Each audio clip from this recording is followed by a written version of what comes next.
second floor, they say. There's really no way to get in or out of Johnston right now. We have about 250,000 people without drinking water. There'll be no business as usual tomorrow and maybe. As terrible as these things are, in some ways they bring out the best in people. This looks like it's going to be the granddaddy of floods. The granddaddy of all floods. The 500-year flood, or just the flood of 93. However you think of it, the flood of 1993 set a new point of reference in Des Moines and central Iowa. Previous comparisons were to the flood of 47 or the flood of 73. Those marks are now secondary to the flood of 93. Millions of dollars in crop losses, property damage, and lost business revenue. Homes destroyed, memories swept away with the receding waters. And in the middle of all that water, the state's capital found itself without a drop to drink. It was the largest American city ever left without drinking or sanitary water in modern times. The worst natural disaster in the state's history. The floods began long before the Des Moines waterworks were shut down. The previous 9 months were the wettest on record. Reservoirs were at or near their capacities. The seemingly constant spring rains prevented many farmers from getting into the fields for planting. The ground became saturated and stayed that way through the summer. Then on Friday evening, July 9th, the Raccoon River basin above Des Moines virtually exploded. 8 inches of rain fell in Jefferson in a 3-hour period. All that water was headed downstream, causing record press as it came. The cities of Des Moines and West Des Moines began preparing. The outlook wasn't good. West Des Moines Fire Chief Randy Bracken on Saturday morning, July 10th. The city of West Des Moines cannot handle a crest in 24 feet in Van Meter. That means that in the city of West Des Moines will probably be 2 feet higher than we've ever been in the history of West Des Moines, Iowa, which means the 73 flood is surpassing that. We've got to look at this as if the flood is going to come and we're going to have 48 inches of water where you're standing. Upriver, the rain was continuing. WHO Radio's Gary Barrett. Reports from the Iowa State Patrol that some roadways in the central part of the state around the Van Meter area have risen. We've had 8 inches of water over some roadways and in some areas in just a 20-minute period of time. Des Moines and West Des Moines began bracing.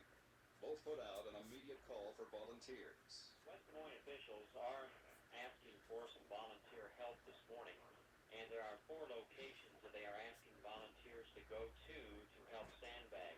What's happening right now is city officials are trying to construct a additional concrete block levee along the railroad tracks along Railroad Avenue to try and keep the Raccoon River from downtown West Des Moines. Record levels have already been set in Van Meter, we're told. Now, city officials here expect that record level in Van Meter to show up in West Des Moines in about 12 to 16 hours. That record was recorded at 8:30 this morning, so we're talking between 8:30 and midnight tonight. Volunteers are being asked to assist in sandbagging operations around the 63rd and Grand. They're asking people to meet at Roosevelt High School, and they are going to be shuttling people from Roosevelt High School all the way to 63rd and Grand for the sandbagging efforts. Also, there is a volunteer evacuation that is going in place right now around the 63rd and Grand area. WHO Radio's Jody Chapman again will have more information coming up. Just up the Raccoon River in Adel, WHO Radio's Van Harden gave a preview of what was coming. I was born and raised here, and most I can remember in floodwater was probably 7 blocks away from here, and now some of the water is as close as a block and a half from our house. Des Moines wasn't alone. The same storm that was threatening the metro had already taken its toll in Ames. I also drove over to Iowa State University and took a left around at Hilton Coliseum, of course, Sheeman Center, the Rec Center, all those buildings over in that area of the campus. There's still a lot of standing water on the ground there. Lincoln Way is open, but there are some detours around that part of the campus. I did notice that there appears to be some efforts to start pumping out all the water that went into Hilton Coliseum. You heard estimates of some 14 feet of water in Hilton. A flood of 93 was here. Hundreds of volunteers reported the sandbagging sites. Young and old, professional and blue collar, all worked side by side to protect their towns. All Saturday they worked raising the levees, sandbag by sandbag. But at 7:36 Saturday night, July 10th, WHO Radio broke the news. The forces of nature had won out. This is Gary Barrett, WHO Radio News, reporting from West Des Moines and just to the east of Valley Junction.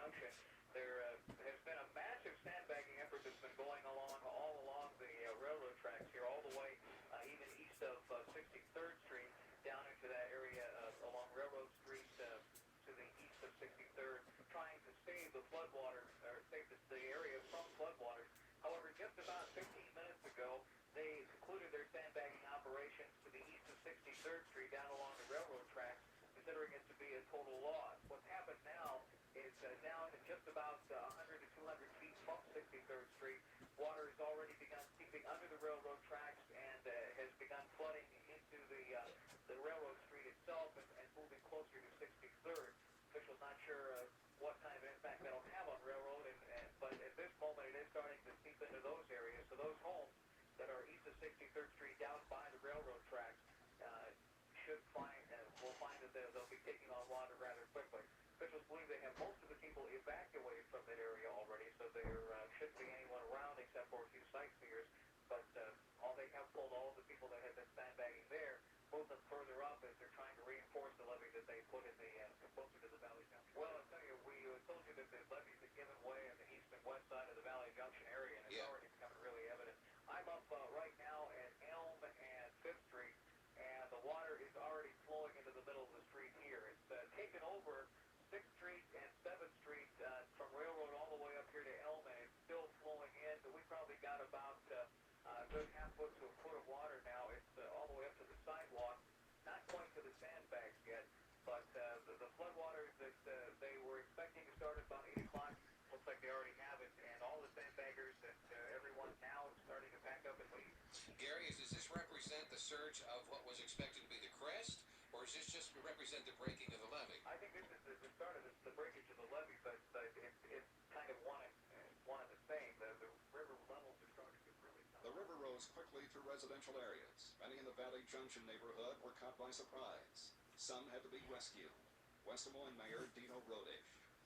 The remainder of the night we're going to have rescue operations going. There's still a number of people left in the Valley Junction area. I'd like to send out a plea to all of them to please, when a boat, we're going to send some of the National Guard in with trucks and boats, and would like them all to vacate. And if their phone's still operable, please call in, give us an address so we can try to get in and find them. Near downtown Des Moines, the river rolled into places where many never thought it would. I'm in downtown Des Moines right now. I just drove through the area of on Walnut Street between 2nd and 3rd, and it's by the Civic Center, and water is starting to back up through one of the sewers and the drains there to about the curb height. And I just checked it out, and you know how downtown library, the parking lot is a little lower than street level. Right. All the water is flowing into that area right now. At Fluor Drive on my way north, as I'm coming over the top of the hill there by AIB, I looked ahead and I thought I could see water on Fluor Drive. And I thought, no, it can't be. It's way too close. But the water now, apparently from the Raccoon, is all the way up at least to the Holiday Inn at Valley Drive. Your screen. Who is at the plaza downtown? Dave, are you there? Yes, I am. Give us your report. You're over. Well, we're looking over Court Avenue and the city, and Riverside Drive is now closed. The waters from the Des Moines River are lapping at the outfield walls of Seg Taylor. The parking lot, the west parking lot, has water throughout most of it. Water is running down 3rd Street from one of the rivers. Almost all of the arches in the bridges downtown have disappeared. The Grand Avenue Bridge and Locust Bridge, all the arches are gone.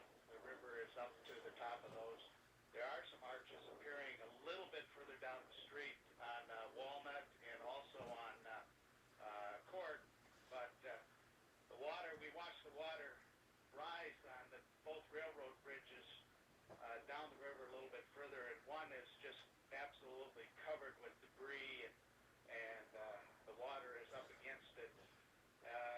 The water's risen probably 2 to 2.5, maybe 3 feet this afternoon on Des Moines River. I can hear music in the background. Are you down on Court Avenue? I'm on the Court Avenue side right now, looking at Court Avenue. About half of the restaurants and night spots are closed. They've got water in their basements. Saturday night's closed. So what's the source of the music then? There's always somebody going down there and play. Okay. I don't know which restaurant that one's coming from, but Do you think the people there who are there still on Court Avenue have any idea how much water surrounds them? no, I don't think they have any idea, and I think in most cases they're having a good time. The famous arches of the downtown bridges disappeared under the rising rivers. Since the Grand Prix racecourse crossed 2 of the bridges, the races for Sunday were called off. WHO Radio's Chuck Shockley. I have just witnessed about a half-hour to 40-minute high-level meeting of some of the top brass, top administrative brass in the city of Des Moines. And I guess I'd just like to make a couple of general announcements first. The Grand Prix races for tomorrow have been canceled. I repeat, the Grand Prix events scheduled for tomorrow have just been canceled a few minutes ago by Grand Prix officials upon meeting with Des Moines Public Works Department Director John Belizzi. So that major announcement needs to be made at this point. Let me collect my thoughts here and play an excerpt of the meeting for you. The person speaking is Public Works Director John Belizzi. Now, let me just tell you in general what's happened to the city. And I'm going to preempt you a little bit, Keith, and you can fill in when you want it. We have received on the Raccoon a crest that was some 2 days before prediction. And that's by the National Weather Service. Actually, this morning they started predicting possibly midnight, early morning tomorrow. I think that we got the water just a little bit quicker than that even. So notice was a real problem. The other thing is the Raccoon is an unprotected stream. There is a funded levee for the Raccoon that won't, and the Raccoon and Walnut Creek area, which doesn't help us now. West of Southwest 7th, it is generally an unprotected river with a series of berms, railroad embankments, etc., that historically have contained the water. This particular elevation of the Raccoon exceeds all previous records at the present time and still rising. The last one being in 1947.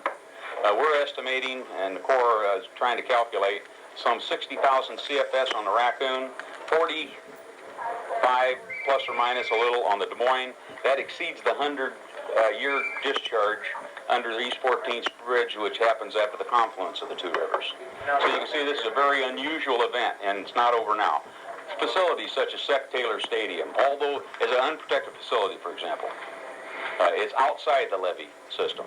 And with the predictions we have, they should have a foot of water plus on the field there. And we're getting a number of boils inside the levee. When you get that kind of hydraulic pressure on the interior of the levee system, you cause some undercurrents. It might go along roots, little sand veins, and you get boils on the interior, which are too numerous to mention. Those can develop into breaches. So predicting just by clearance of a levee to the water is not adequate. Breaches in the levee at any place where there might be 3 or 4 foot clearance is as bad as overtopping. As the water rose, power was cut to many electrical customers. John McCarroll of Midwest Power. Well, hi, this is John McCarroll again. Yeah. We have two problems, really. The West Des Moines substation, I reported earlier, we had some water there. That's causing some problems, and that affects, Jan, about 3,700 customers in West Des Moines and on the west side of Des Moines. We also have a large outage on the far southeast side of Des Moines. That's affecting about 2,700 customers. So right now, as far as we know, a little over 6,000 customers in the Des Moines area affected by outages. Those power outages would become secondary in a matter of hours. Around 1 o'clock Sunday morning, July 11th, the floodwaters topped the levee surrounding the Des Moines water treatment plant. The river engulfed the area surrounding the plant and eventually flowed into the waterworks itself. Des Moines drinking water was contaminated. The waterworks shut down its pumps. In the middle of the worst flood ever, we were left without any water at all. Because of the power outage, WHO studios were running on our emergency backup generator, but the water outage affected even that. Cooled by city water, the generator began to overheat as pressure dropped in the city system. It eventually shut itself down to prevent damage. WHO radio, KLYF, and TV 13 went dark around 6:20 Sunday morning. WHO engineers immediately scrambled to get the 3 stations back on the air to supply emergency information.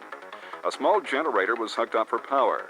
It could only supply 1.5% of our normal power, so only the barest of equipment could be used. Portable sports broadcast gear became our controls, and the lobby our studio.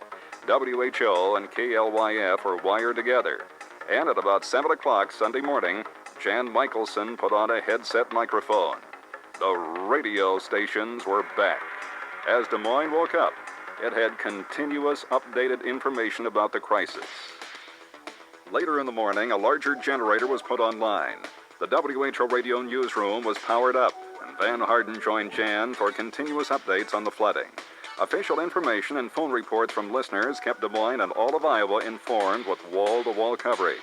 At our studios, there was minimal electricity, no air conditioning, and reporters were constantly running in and out of the studio to update information. Listen closely, and you can hear the newsroom phones ringing chaotically in the background. Meanwhile, I can just give you some of the news here. Flooding has left 250,000 central Iowans without drinking water and about 45,000 without electricity. A record flood this morning on the Raccoon River reached the 15-foot high walls protecting the Des Moines Waterworks treatment plant. That contaminated the water supply of Des Moines and surrounding communities. Officials say public water supplies won't be available until 5 days after the floods subside. Think about that. 5 days after the flood subsides. The floods also knocked out electricity to parts of Des Moines, including the Central Business District. That's why we are sitting here basically in the dark, other than some light coming through the window. We've got some emergency power just for our microphones here and the telephones. Many grocery stores have been unable to open, and people lined up for water outside and pounded on some of the windows. City officials told citizens not to panic, and Governor Terry Branstad said arrangements are being made for emergency water supplies. You just heard some corporate representatives telling us that water was going to be available in some areas. And then we had rain last night in some areas, and so, for example, Saylorville had 1.5 inches of rain, where that is exactly what we did not need, so that just added to the problem. This is another person who is joining us on our telephone lines. Good morning. Hello, I'm calling from a payphone near Merle Hay Mall. Yeah. I just drove in from Granger. I'd just like to report that Highway 141 is now open. 141 is open. Yeah, there's a DOT crew there with a road grader. They're putting dirt alongside the road. The shoulder washed out, but it is open both directions. You can get through there now. Now, on Merle Hay Road, is it open now down there along 80? Merle Hay at 80 is still blocked off. There's another DOT crew there, and looks like they're looking over the bridge to me, checking it over. But the water through there now. Is the water over the road still, or are they just checking out the bridge? They're just checking out the bridge. They have that orange barricade fence up. And it looks like they're looking over the bridge. Well, that's a good sign. It means that might be open again soon. Yeah, I just wanted to report 141's open. I'm glad you did. Thank you, sir. Bye. Appreciate it. Bye-bye. On 1040 WHO Radio, caller, good morning. Yeah, I have one comment and a couple of suggestions. Yeah. I think you guys are doing a great job. Just a beautiful job. Thank you. Doing it very professionally. And if people do get in, people who don't have... Listeners reached out over the air to help each other. They called in to offer tips on making water safe, which roads were passable, and reports on flooding in their neighborhoods. Others volunteered services to help in many ways during the initial hours of the crisis. This woman offered to translate the emergency information into Spanish. And I know this may seem ridiculous to some people that anybody who could not speak English would be listening to WHO radio, but we've tried to have some of the people in that community told that we would try to pass along some information in Spanish on WHO. Could you repeat some information here that I'm going to give? Yes, certainly. I'd be glad to. We have a situation in Des Moines where we have contaminated water. Tenemos una situación grave en Des Moines donde hay agua contaminada. The water that comes out of your faucet has been contaminated because of the flooding conditions. El agua que sale del candado está contaminado por la condición de las inundaciones. Officials are saying that the water that is used from your faucet must be boiled for 2 minutes first. Los oficiales dicen que es mucho mejor hervir el agua por lo menos unos 2 minutos o más, si sea posible, para que sea más sana. We do not know how long this situation will continue. No sabemos exactamente cuánto tiempo se va a durar esta situación. And I will now give you a list of the places where this is in effect. Y ahora les voy a dar la dirección los nombres de las áreas donde está en efecto esta situación. Des Moines. Des Moines. Pleasant Hill. Pleasant Hill. Is this all going to sound the same? Sí. All right, I'll just give the list then. Okay, sigue la listación de los nombres de los lugares. Thank you very much for your phone call. Yes, certainly. At noon, Governor Terry Branstad reviewed the extent of the damage and announced the first water distribution sites. We have about 250,000 people without drinking water. in Des Moines and many of the suburbs. Fortunately, West Des Moines, because you have your own water facility, which you've protected with the help of a lot of volunteers, sandbagging still has good quality drinking water for your people. I want to announce at this time that we will have 29 sites in the Des Moines area in which citizens can go and get drinking water. Starting this afternoon, 3 of those should be opening about now at noon.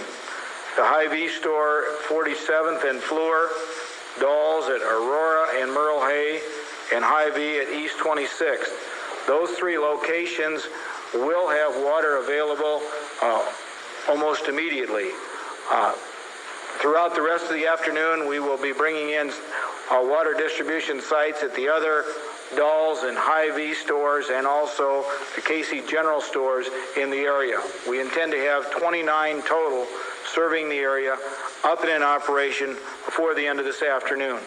Sunday evening, Connie Murad spoke with Waterworks Director L.D. McMullen about what happened at the plant and when Des Moines could expect water service to be returned. We're at Vets Auditorium, and Mr. McMullen, who of course is director of the Waterworks, was sitting there with his board, giving them an update on the situation, and all of a sudden the lights went out at Vets Auditorium. So they were in the dark, still going on with their meeting, and he's with us now. And boy, this is obviously the biggest thing that we've got going right now with this flood, Mr. McMullen, and you have some sobering news on when you guys are going to be operational. We think that it's going to be probably 7 days by the time that we're back delivering water into the distribution system. But even at that time, the water won't be of the quality that will be able to be drunk without causing potential for illness. It's going to take us probably a month to be able to get everything disinfected in the treatment plant as well as disinfected in the distribution system, and we can give the all clear to our consumers. Right, so as you hear, I mean, that's just phenomenal. We're going to be without drinking water for probably a month, and that is being optimistic, you even admitted, because looking at how other cities have had to deal with this, it takes a long time.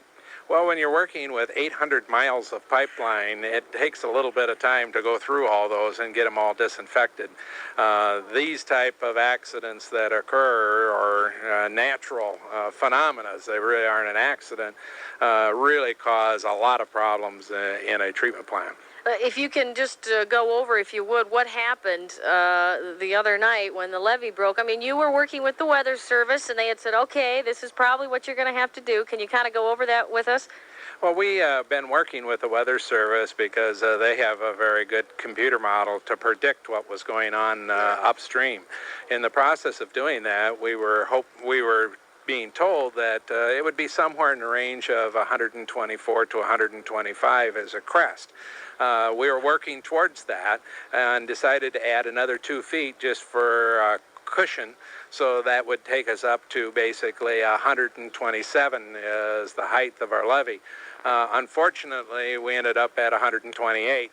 It was just a foot above. Well, we built the levee system basically 4 feet higher than any other flood that had ever occurred in the history of the waterworks. And so we thought we were pretty safe with 4 feet. We unfortunately didn't build it quite high enough, and depending on who you talk to, some people say that it was a 500-year flood, some people say it was a 1,000-year flood. Needless to say, it was a big one. The Des Moines water plant wasn't the only utility suffering from the flood damage. WHO Radio Stacy Farrell reported on the cause of the mass power outages that affected parts of town far from the high waters. Press conference at Midwest Power this afternoon about 12:30. And basically, this is what's going on. There's about 30,000 people that are still out of power at this time. Now, what has happened is there are about 36 substations that serve Des Moines, West Des Moines, Clive, Urbandale, etc., all the Des Moines suburbs. And if you don't know, a substation is a main distribution center for electricity for the area that it serves. And there's about 7 of these substations that are in about 6 feet of water right now. Downtown is the main trouble spot, which is served by the River Hills substation on Grand Avenue. And last night's rain just did that station in. Authorities at Midwest Power say they were bailing water out, they were pumping water out, and as soon as that rain started, they just couldn't do any more. They just had to let it go.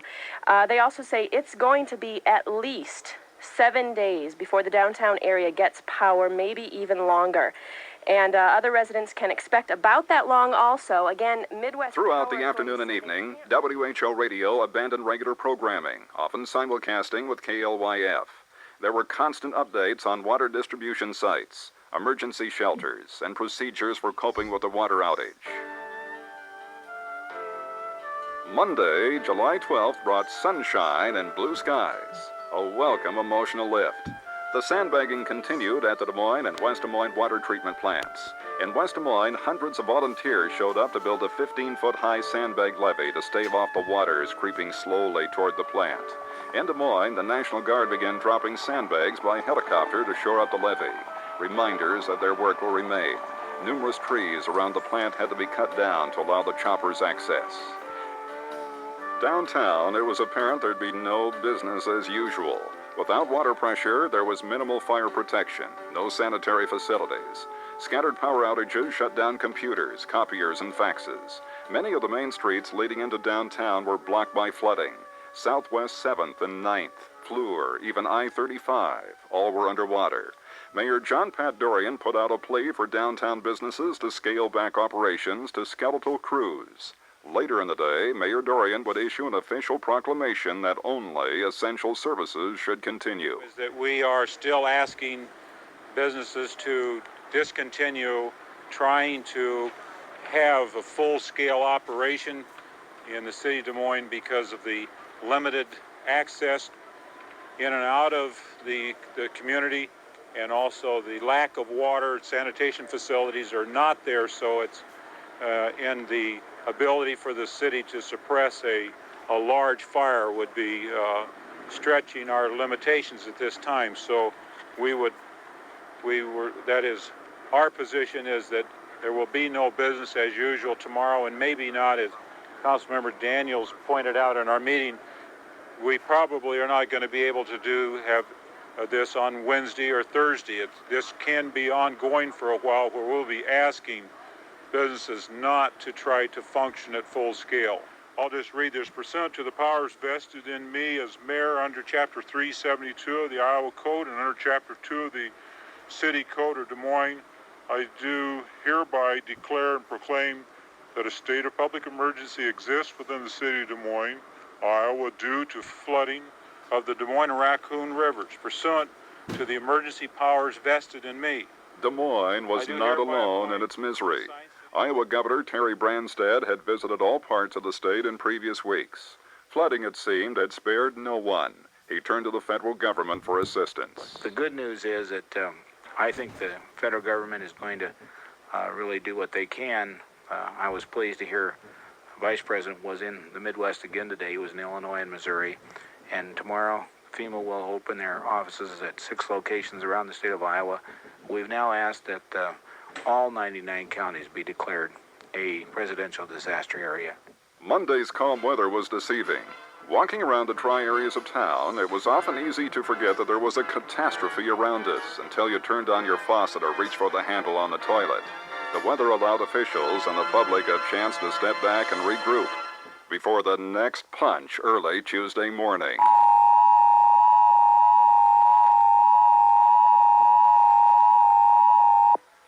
This is a severe weather alert required by the emergency broadcast system under the authority of the National Weather Service. The National Weather Service in Des Moines has issued a flash flood warning effective until 11:45 this morning for persons in Dallas County and southern Polk County. At 5:40 a.m. According to the National Weather Service, this is an extremely dangerous situation. If you are reports now of 2 inches in Madrid. We've had heavy rain in Urbandale. We've had heavy rain in Adel. And most of this is in or around the Raccoon River Valley. Because of what you have heard today, they have told us at WHO Radio that they're calling off the sandbagging effort, which is a tragedy as well.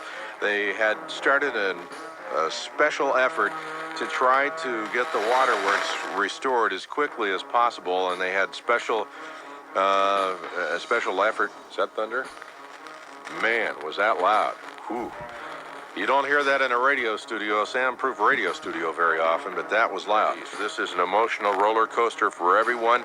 We've been through a lot. It's been awful for so many people. And yesterday, as the sun was out for so many hours. I think people finally started to feel a little better about this, and now we're getting whapped again here today. When it seemed all was lost, a message of hope came from the federal government. All right. I understand that Governor Branstad is on the line. Governor, are you there? Yes, I am. This is Van. Yes, Van. Well, I just got word from the federal government that my request for all 99 counties to be designated disaster area has been approved. This opens up assistance for homeowners and renters immediately. 6 disaster application sites opened across the state that day. After the rain subsided Tuesday, the work continued at the Des Moines Waterworks to prevent a recurrence of Sunday's flooding. L.D. McMullen. We are concerned about the water that is falling, or the rain that is falling on the watershed. We're back down to the point that the water level is about 4 to 5 feet below the top of the levee system. We're just going to have to wait and see what happens on that. The Guard and the Corps are doing what they can to build the levee system up. Our plan is to continue to work until the water starts coming over the top, if it does come over the top. And it's still our hope to be able to get those large motors out of there today so they can at least be starting to be repaired. That's the key part in being able to get the treatment plant back online. The water is 4 to 5 feet below the top of the levee that exists right now at the water. Correct. How much height are they adding to it? They're adding 3 feet. Also on Tuesday, WHO Radio's Sue Danielson took an incredible tour of the Waterworks plant. She took WHO Radio listeners on an exclusive trip through the plant live on the air to get a feel for the damage and the work ahead. All right, I have to describe this, guys. This is an absolutely phenomenal site. There is debris. There is all kinds of stuff here in the water. Of course, again, we are at Waterworks Park. We're, boating along Fleur Drive to the... my sense of direction, to the west of Fleur Drive, and we're headed right now, sorry I keep cutting out here, we're kind of going in a little grove of trees, but we are headed toward the latest levee and a bank, and we're going to stop right now. Okay, we pulled up to the side here, and they're asking us to get out of this thing, so let's keep on for just a little while. We are walking up to the building here at Waterworks. I just can't believe this site. There is water up here everywhere. They're kind of leading us here toward the back of the building. And there are workers here trying to work and survey the situation here at Waterworks. You heard earlier on WHO how L.D. McMullen had said that the pumps were so severely damaged. The pumps, of course, that's the main problem because they got to get all this water out. There was some good news and some bad news with the flooding regarding their operations at Waterworks Park. They were able to get in sooner than they had thought they would, but they do have a lot of damage to take care of, and that's why they're letting us in here to kind of take a look at it. It's exciting and thrilling. I mean, This is the first time anybody's seen this other than just the authorities. It's sad, though. It really is. It's sad to see all the water rushing through this part of town and around the Waterworks area. We're right next to kind of a high voltage area, if you will, a Midwest power station of some sort, and we are on high ground for the moment. A lot of mud, of course, but I don't know. Yeah, I mean, we're excited, but we're also being hurried around. It's just amazing. You just cannot believe all the water back here, and it's right up next to the building. Remember, not too long ago, they had their nitrate removal facility. There's the helicopter right now. You can hear it. They're coming down.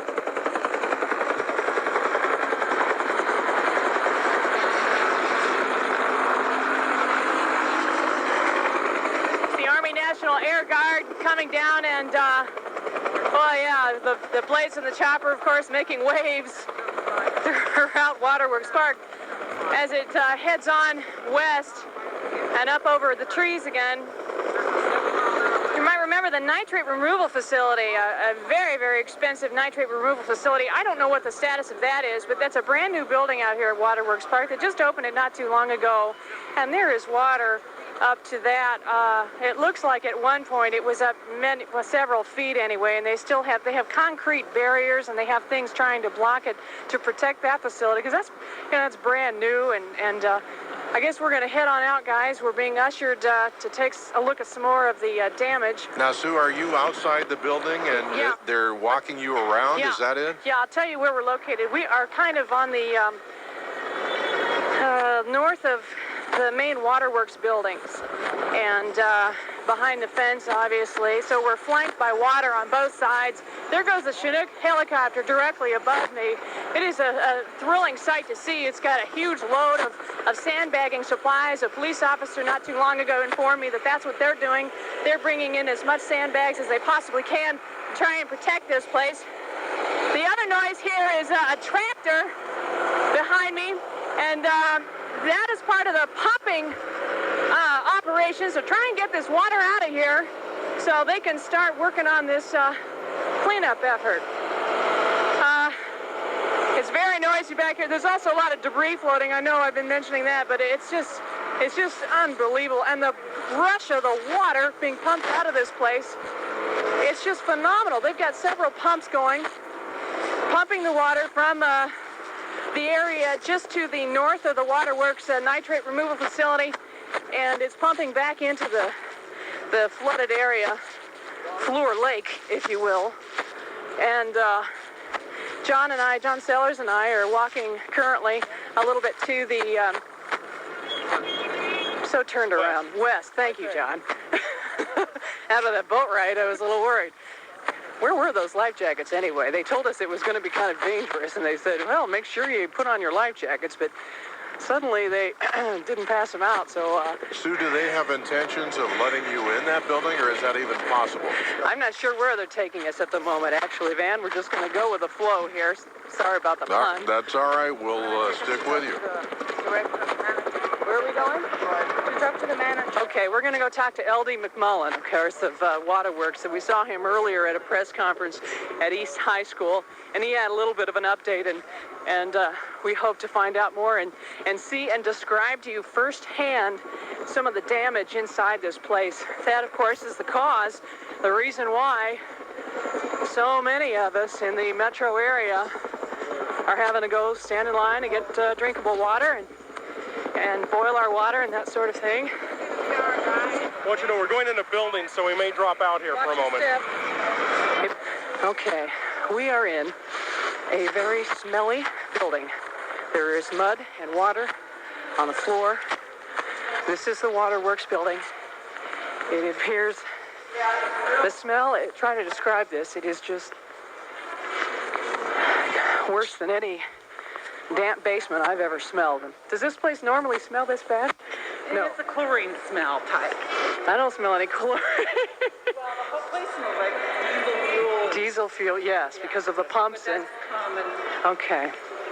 On either side of us, we're walking down a large hallway. It's a white brick hallway, cinder blocks, and on either side of us, it appears there are water pools. Is that right? That's for monitoring. They're filters. The chlorine read, and it was saved. There's nothing damaged in there. Oh, that's good. Walking down the steps here. Whoa! We're slopping through the mud. Okay. We're in an area now that is a parking lot, and it looks like it, judging from the stop sign, it looks like it's up about 3 feet. Water. A lot of mud.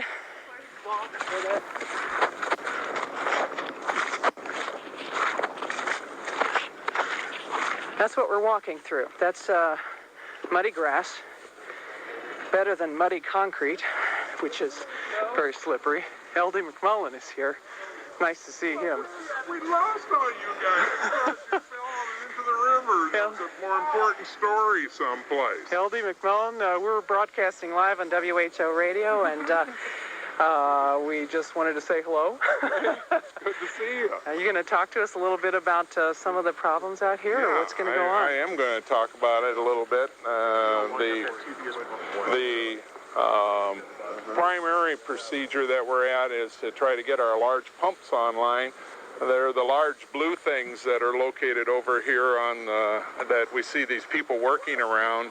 They are primarily testing them to find out if, in fact, that we're going to disconnect them and ship them off someplace to be dried out and put back together again.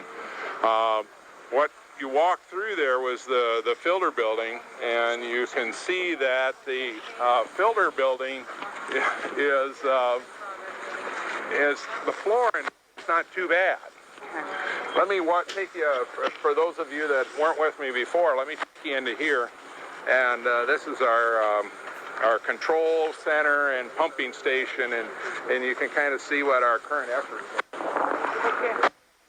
Okay, we're going into another mud-soaked building, and L.D. McMullen. Like really slippery. Yeah, I know.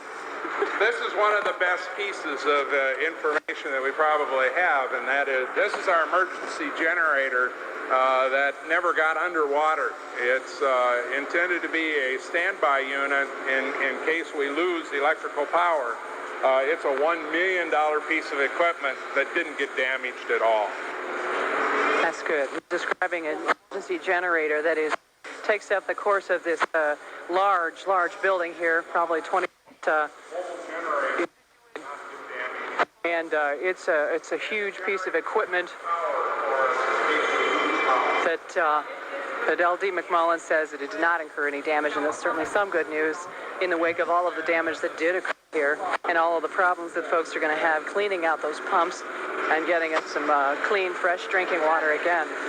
We're continuing to walk through the waterworks, walking by an open doorway for a moment there, and you can still hear some of the pumps and the tractors sliding down a ramp in our shoes and mud, stopping again at another doorway. And we'll describe what's going on here. Because we don't want to get in their way. We don't want to hold them up at all. What we're doing here is, this is the switchgear cleanup. We're trying to get all of the mud and the dirt out of the switchgear. Our electric power has to come in from Iowa Power, Midwest Resources, and then goes through this equipment and then goes off to our various motors and pumps. And this has to be cleaned up, dried up, before we can do anything else. When did they let back in here? We came in at about 3 o'clock this morning.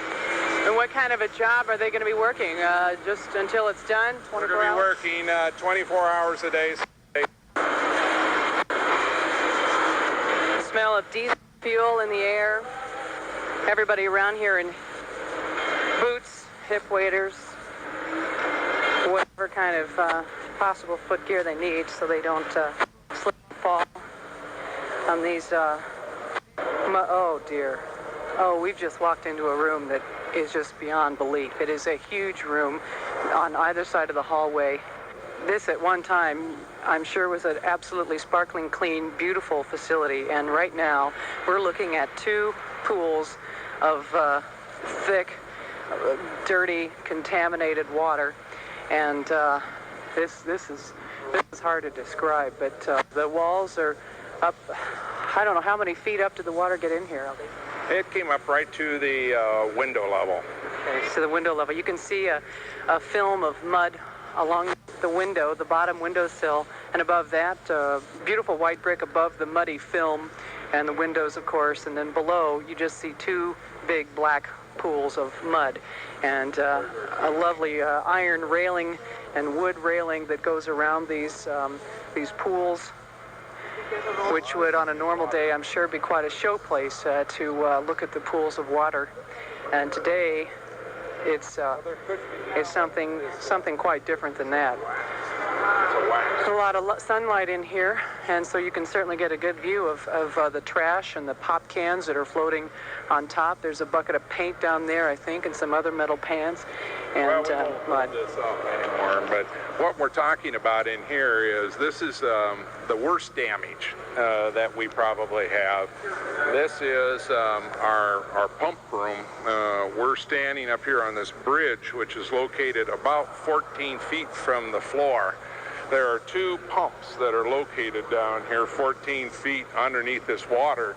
And we're also over here where you see this black pipe is basically a diesel-driven pump that is located underneath about 8 feet of water.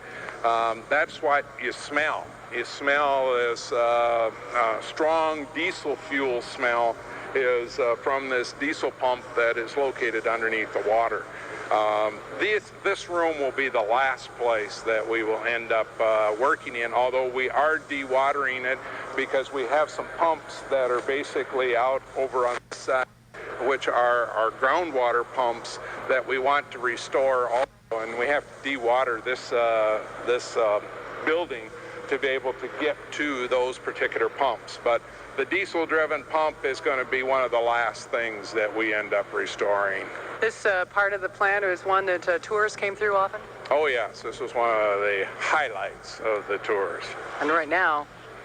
It might still be a highlight of the tour, but in awe rather than in pleasure.